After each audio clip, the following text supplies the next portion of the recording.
তোমরা তো পনির অনেক রকমভাবেই খেয়েছো।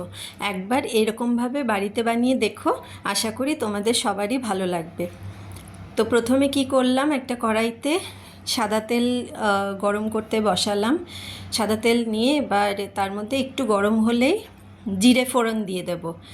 জিরে ফোড়ন দিয়ে এরপরে তাতে আমি দিয়ে দেবো আদা রসুনের পেস্ট। আদা রসুনের পেস্ট, কাঁচা লঙ্কা কুচি, এগুলো সব দেবো। কাঁচা লঙ্কা কুচিটা একটু পরে দিচ্ছি, আগে আদা রসুনের পেস্টটা দিয়ে দিলাম। ওটা একটুখানি ভাজা ভাজা করতে হবে। তার আগে বলে রাখি, আমি এর মধ্যে কিন্তু অনেক রকমেরই সবজি আমি অ্যাড করব। এবারে কাঁচা লঙ্কা কুচিটাও দিয়ে দিলাম। কাঁচা লঙ্কা কুচিটা দেওয়ার পর কিছুক্ষণ আবার ভাজতে হবে। এই সামান্য একটুখানি ভাজতে হবে যতক্ষণ ওই কাঁচা গন্ধটা চলে যায়। এরপরে দেখো আমি নানা রকম সবজি অ্যাড করেছি এর মধ্যে।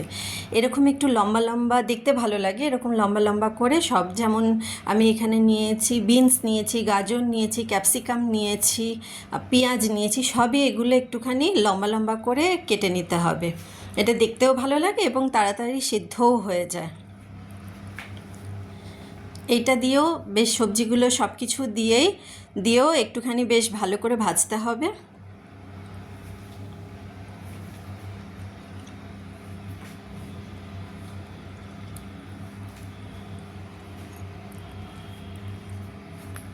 দেখো একটুখানি সময় ধরে এটা বানাতে হবে, কেন কি এটা একদম তোমাদের কিন্তু হাই ফ্লেমেই করতে হবে।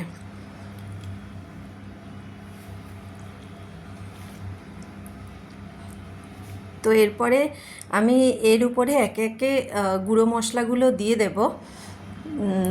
এটা একটুখানি ভাজা ভাজা হলেই আমি গুঁড়ো মশলাগুলো দিয়ে দেবো, কেন কি এর মধ্যে একদমই জল পড়বে না, তাই সব অল্প অল্প করে সব গুঁড়ো মশলাই দেবো। যেমন হলুদ গুঁড়ো দিলাম, এবারে দেব ধনে গুঁড়ো দিলাম, এরপরে দেব জিরের গুঁড়ো, লাল লঙ্কার গুঁড়ো দিলাম, এরপরে দেব জিরের গুঁড়ো,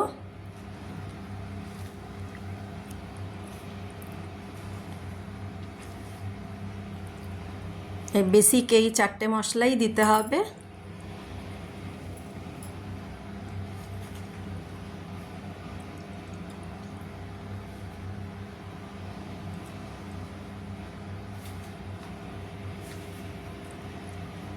এই মশলাগুলো দিয়ে আবার একটুখানি ভেজে নিতে হবে।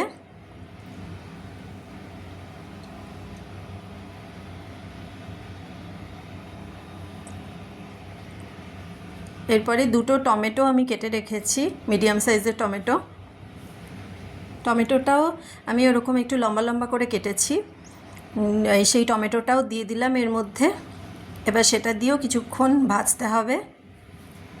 টমেটো দেওয়ার পর একটু নুনটাও দিয়ে দিলাম, যাতে করে একটুখানি সবজিটাও মজে আসবে, আবার টমেটোটাও নরম হয়ে যাবে।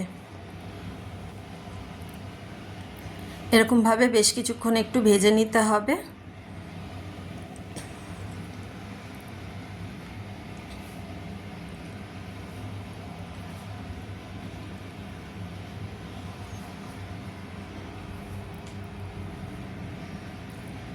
এবারে একটু সামান্য চিনি অ্যাড করলাম আমি, তোমরাও সামান্য চিনি অ্যাড করো।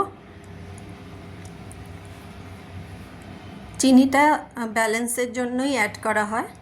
এবার দেখো এরকমভাবে লম্বা লম্বা করে আমি পনির কেটে রেখেছি, তো সেটাও দিয়ে দিলাম। আজকে আমার কাছে পনির একদমই কম ছিল, তাই বেশি পরিমাণে দিতে পারিনি। তোমাদের কাছে যদি বেশি পরিমাণে থাকে তাহলে অবশ্যই পনিরের পরিমাণটা একটু বেশি রেখো। আজকে আমার সবজি বেশি হয়েছে, পনিরটা একটু কম হয়েছে। এরপরে একটা ঢাকা দিয়ে এটা একটুখানি রান্না করতে হবে, কেন কি ঢাকা দিয়ে রান্না করলে সমস্ত যে সফট ভাবটা সমস্ত একটু জলও ছাড়বে, আবার এই যে সবজিগুলো যে একটুখানি সফট হবে সেটাও হয়ে যাবে আর কি।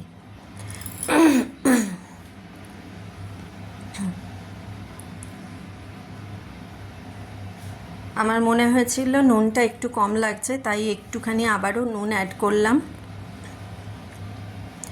এবারে এর মধ্যে অ্যাড করব গরম মশলা, অল্প পরিমাণে গরম মশলা আর সামান্য কাসুরি মেথি। এই পনিরটা একবার বানিয়ে দেখো তোমরা, খুব ভালো লাগে খেতে। সবজিগুলো কিন্তু একেবারে গলিয়ে ফেলবে না, ওভার কুক হয়ে গেলে কিন্তু এই রেসিপিটা ভালো লাগবে না। দেখো সবার শেষে আমি কাসুরি মেথি দিলাম অল্প।